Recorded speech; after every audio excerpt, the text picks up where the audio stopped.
Այսօր Մոսկվայում կայացած Հայաստանի վարչապետ Նիկոլ Փաշինյանի, Ադրբեջանի նախագահ Իլհամ Ալիևի և Ռուսաստանի նախագահ Վլադիմիր Պուտինի հանդիպումից հետո երեք երկրների ղեկավարները ստորագրել են համատեղ հայտարարություն Լեռնային Ղարաբաղի զարգացման վերաբերյալ, գրում է ՌԻԱ Նովեստին։ Արդյոք այս գագաթնաժողովը կդառնա վերջնակետ Բաքվի և Երևանի հակամարտության կամ գոնե Լեռնային Ղարաբաղի շուրջ նրանց վեճի մեջ։ Առնվազն միամտություն կլինի նման կերպ մտածել, հրադադարից անցած կարճ ժամանակահատվածի իրադարձությունները, երկու պետությունների ղեկավարների հռետորաբանությունը խոսում են հակառակի մասին։ Օրինակ, անցյալ տարվա վերջին Հայաստանի արտգործնախարարը հայտարարել էր Ադրբեջանի կողմից բռնազավթված տարածքների վերադարձի և ժողովրդի ինքնորոշման իրավունքի հիման վրա Արցախի կարգավիճակի հաստատման մասին։ Դրանից հետո զարմանալի չէ, որ Այվազյանի այցը Ստեփանակերտ վրդովմունք է առաջացրել Բաքվում։ Բանը հասել է նրան, որ Ադրբեջանի նախագահը դիմելով վիրավորանքների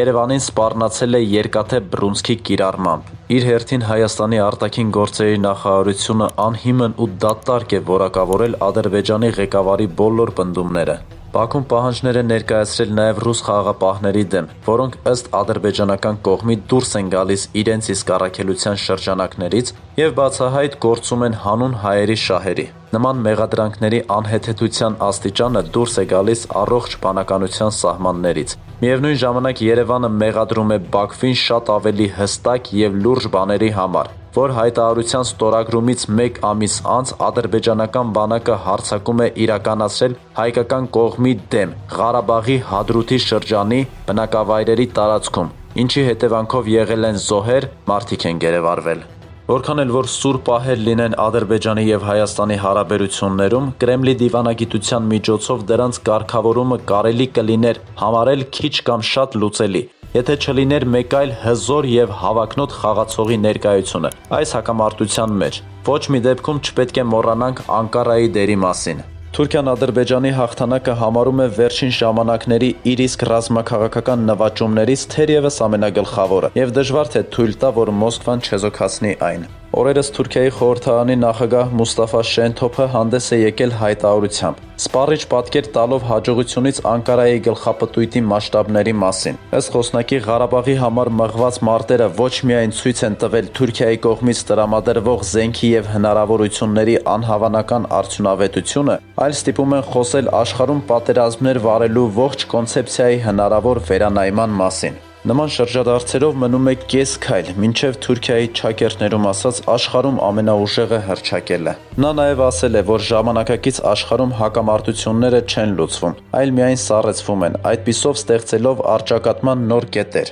Այս բառերը ամենայն հավանականությամբ պարունակում են Լեռնային Ղարաբաղի շուրջ իրավիճակի հետագա հեռանկարների Անկարայի տեսլականի բանալին։ Մի շարք փորձագետներ այսօր լրջորեն մտահոգված են Թուրքիայի կողմից այս հակամարտության հնարավոր օգտագործմամբ Կովկասի ողջ տարածաշրջանում անկայունության նոր օջախ ստեղծելու համար։ Կրեմլի տարածած պաշտոնական հայտարարության մեջ նշվում է, որ հանդիպման նախաձեռնողը Վլադիմիր Պուտինն է։ Ենթադրաբար Պուտինը դժվար թե Ալիևին և Փաշինյանին հրավիրեր այցելել միայն այն բանի համար, որ խոսեն ճանապարհների ապաշրջափակման մասին։ Դա Վլադիմիր Վլադիմիրովիչի մակարդակը չէ։ Ի վերջո կան համապատասխան գերատեսչությունների ղեկավարներ։ Անկարան և Բաքուն չեն թաքցնում Լեռնային Ղարաբաղի հակամարտությունը շարունակելու իրենց մտադրությունները, միաժամանակ հետապնդելով շատ ավելի լայնածավալ ռազմական նպատակներ, քան Ստեփանակերտի գրավումն ու Արցախի ամբողջական լիկվիդացիան է։ Միևնույն ժամանակ այս երկու ղեկավարներն էլ քաջ գիտակցում են, որ շատ մոտ ապագայում Հայաստանին սպասվում է ոչ միայն իշխանափոխություն և արտաքին քաղաքական դիրքորոշումների լուրջ ճշգրտում,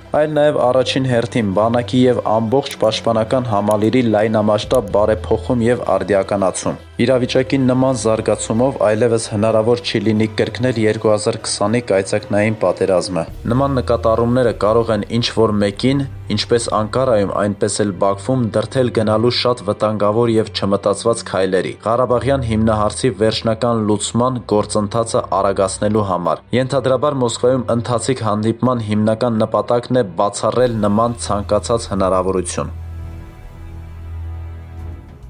Ադրբեջանագետ Գրիգորի Այվազյանի բնորոշմամբ նոյեմբերի 9-ին ստորագրված տխրահռչակ հայտարարությունն իրավունքի տեսանկյունից աբսուրդ է։ Այդ հայտարարությունում ներառվեց այնպիսի հարցերի շրջանակ, որը չէր կարող ցանկացած տրամաբանությամբ ներառվել այդ թղթի մեջ։ Հիմա հունվարի 11-ին այդ թուղթը կստորագրվի թե ոչ, դա ադրբեջանական հերթական խայսն է մեր երկրում իրավիճակն ապակայունացնելու համար, իսկ իրականում, ցավոք, ամեն ինչ արդեն տեղի է ունեցել, ասաց ադրբեջանագետը։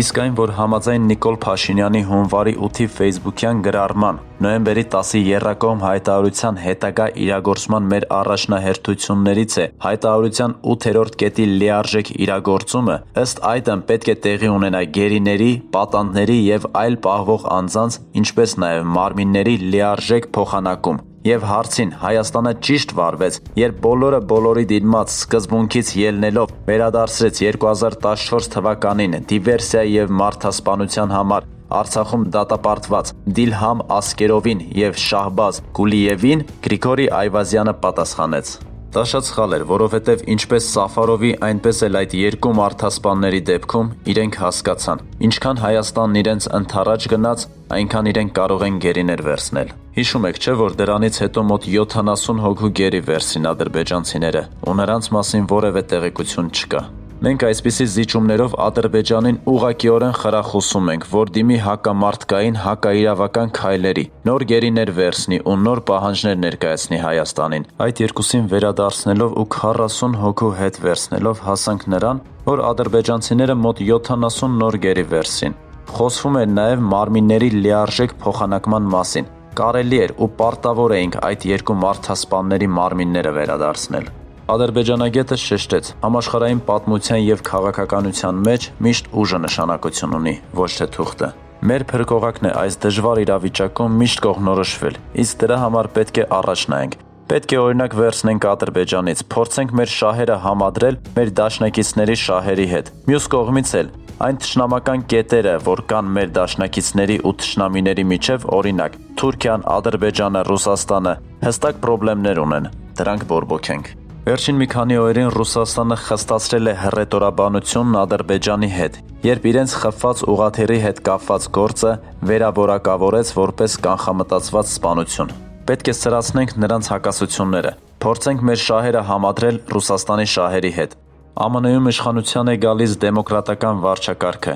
Բայդենի ղեկավարությամբ։ Ամերիկայի Միացյալ Նահանգներն ու Ֆրանսիան փաստացի Արցախյան հակամարտությունից դուրս շպրտվեցին որևէ բանի վրա ազդեցություն չունենալով։ Նրանք դժգոհ մնացին այսպիսի զարգացումներից։ Նաև նրանց պետք է համոզենք, որպեսզի ճանաչեն Արցախի անկախությունը ու այդ կերպ վերադառնան այս հարցում որևէ լծակ ունենալու գործին, նշեց Գրիգորի Այվազյանը։